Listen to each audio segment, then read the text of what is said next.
Namaste everyone. Thank you for joining in this video on Shri Suktam.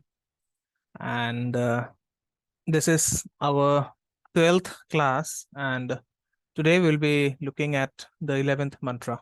Okay, and if time permits, we'll be going into the 12th mantra as well. Okay, but then before we begin, let's start with the daily Shanti mantra from the Upanishads. Om Sahana Bhavatu Sahano Bhunakatu Saha Viryankara Vavahai Tejasvinadaditamastu Ma Vidvishavahai. Om Shanti Shanti Shanti.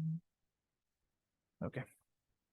So today we'll be looking at the 11th verse of this Vedic hymn called Shri Suktam. And as I say, the swara is very, very important. Okay. So this is the 11th verse. Kardamena prajabhuta mai sambhava Kardamashryam vasayame kule mataram padmamalini. So, sage Kardama is regarded as the offspring of Sri Lakshmi. Okay, and this is a hymn. This hymn points to the fact that with the birth of sage Kardama, Lakshmi becomes a mother. And just as you have invited Lakshmi to live in you, Kardama also lives with you or lives in you. Okay, and this is also a prayer. Vedic hymns are very layered. So this is also a prayer to Kardama to invite his mother, Sri Lakshmi, who wears a garland of lotuses, to live in your family. Okay. And if you look at the meanings, Kardamena means through sage Kardama or because of sage Kardama. Praja means unique birth giver. Bhuta means living beings. Mai means in me. Sambhava means be born. Okay. Kardama again means the sage Kardama, Rishi Kardama. O sage Kardama. It's an address to O sage. It's an address to Kardama.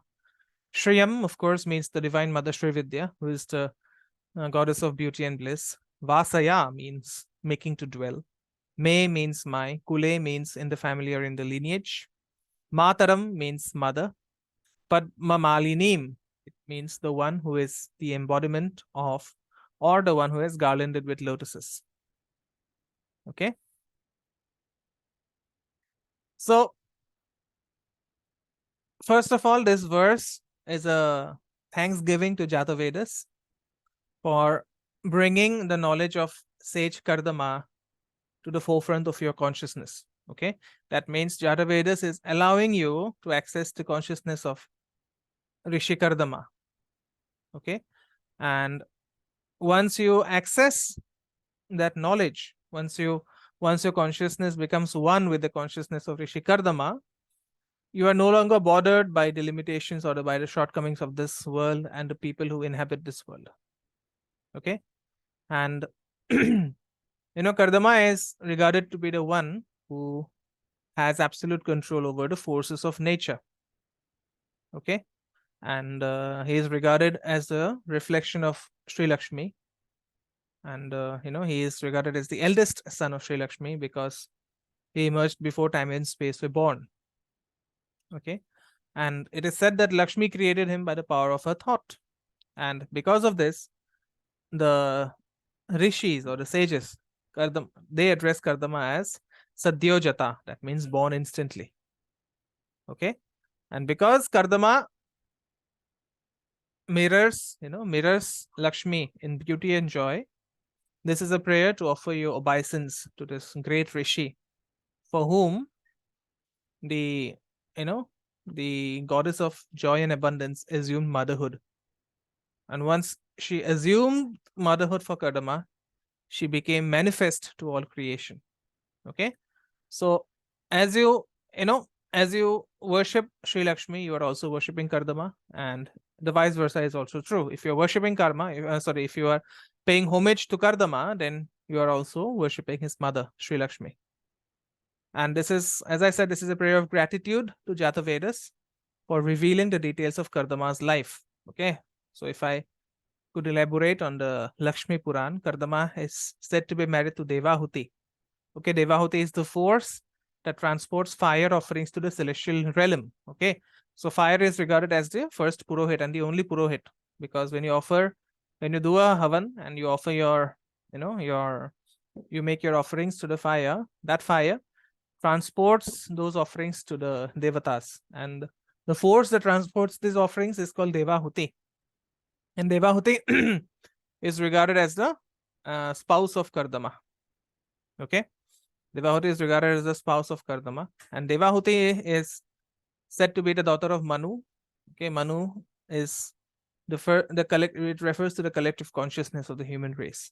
Okay, so Kardama is the anchor for all human endeavors. Okay, so if you're having an intention, you have to think about Kardama. If you're having an intention of doing something, you have to think of Kardama, and Devahuti, of course, is his consort.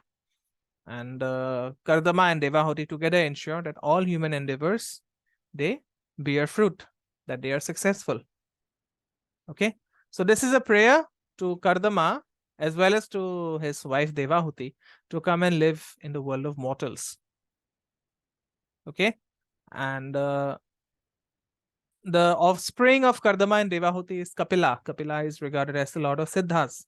Okay, so as you worship Kardama, as you sing praises of Kardama and Devahuti, you are also ensuring that Kapila,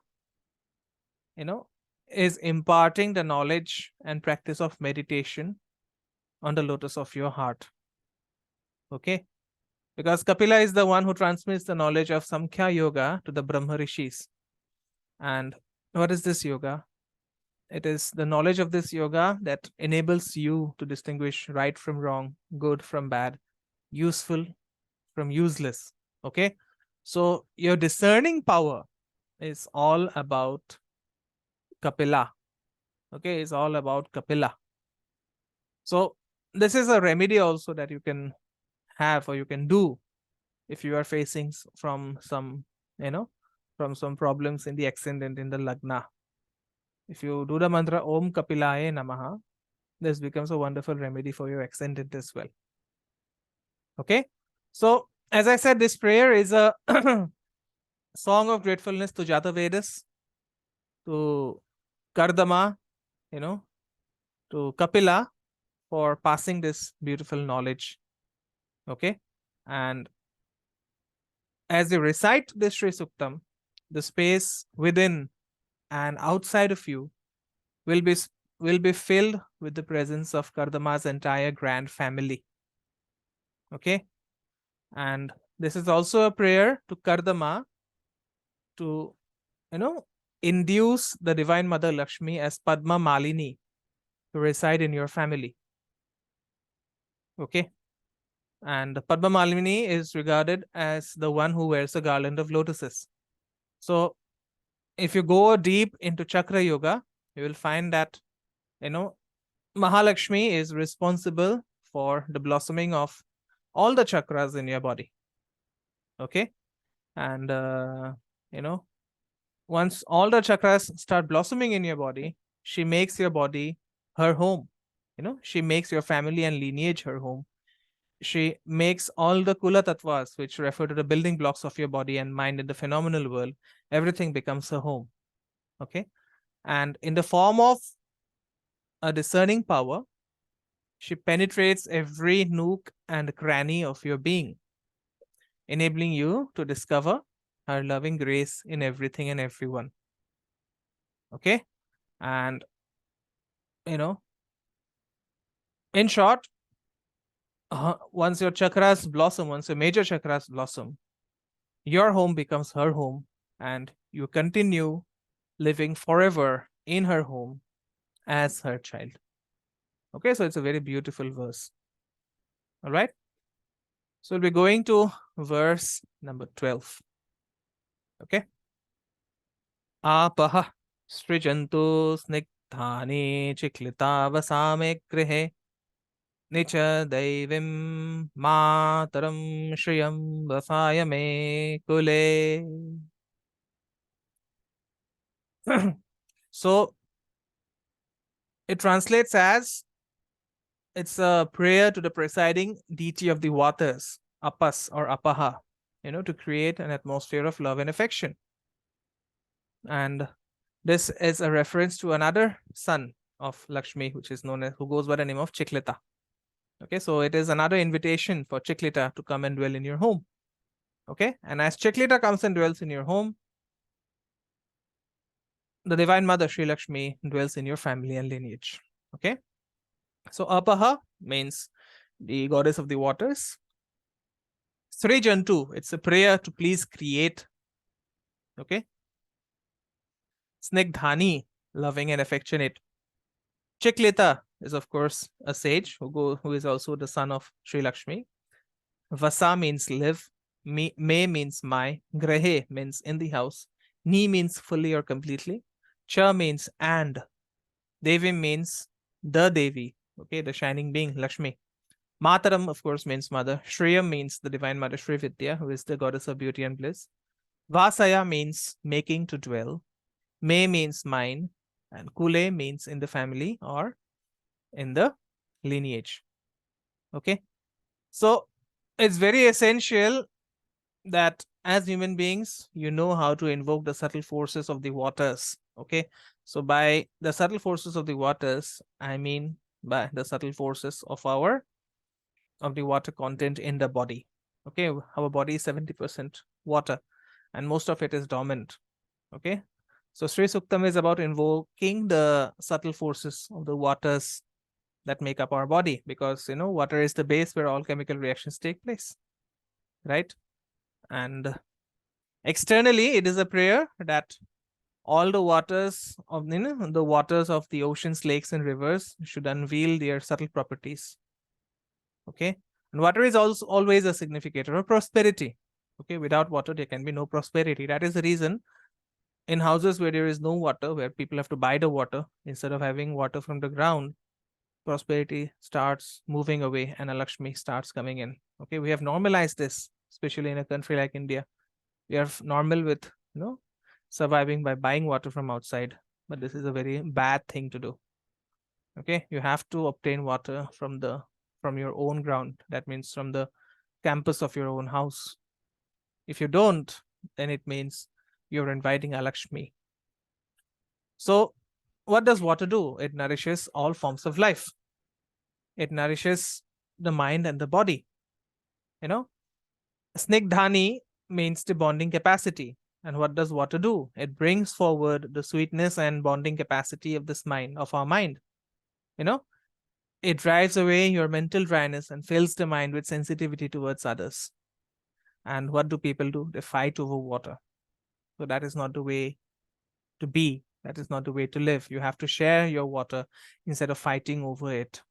So in a subtle way, it's telling you to share your wealth instead of fighting for it. Okay, instead of fighting for your wealth, share your wealth for your happiness. So this is an invocation to Chiklita, who is another son of Lakshmi. And like Kardama, Chiklita was also held by the divine mother Lakshmi in her womb. She rocked Chiklita in her arms and played with him in her courtyard. So it's a great fortune to have. Okay, and it is said that Lakshmi passed her genius and ingenuity on to Chiklita. And Chiklita, the other meaning of Chiklita is the embodiment of genius and ingenuity. Okay, and without the help of Chiklita, as human beings, we are not able to see water as anything more than an object of consumption. Okay, without the grace of Chiklita, you will not see how the body shrivels when deficient in water, or how the natural world withers and civilizations vanish. We have all read about how deserts got created because water vanished at one point of time, right? So to guide your kula, your kinsmen, to guide the human race, an active presence of Chiklita is always needed wherever you reside. Okay, and under the influence of the genius of Chiklita, you will see water more than a commodity and you will aspire to discover its spiritual value. Okay,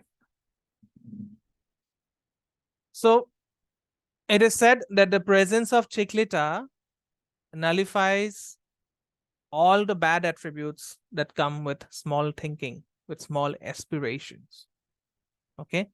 And as you nullify your small aspirations and start to think for the world, the world gets transformed into a paradise. As you expand your consciousness, the scope of the the scope of the consciousness of people around you, particularly in your kula, in your lineage, will rise above petty concerns. Humans will have less interest in short-lived gratification and more interest in making this world a better place. And with this conviction, this verse is a prayer to invite Chiklita to your house along with the divine Sri Lakshmi. Okay? So we have completed 2 verses. We are left with 2, and then we are left with 2, and then the Phalasruti of the Shri Suktam. So next week we'll have the concluding class, and after that we'll proceed towards the practical part of it, as I said. So if you have any questions, you can of course ask me now. If you don't, we can wrap it up.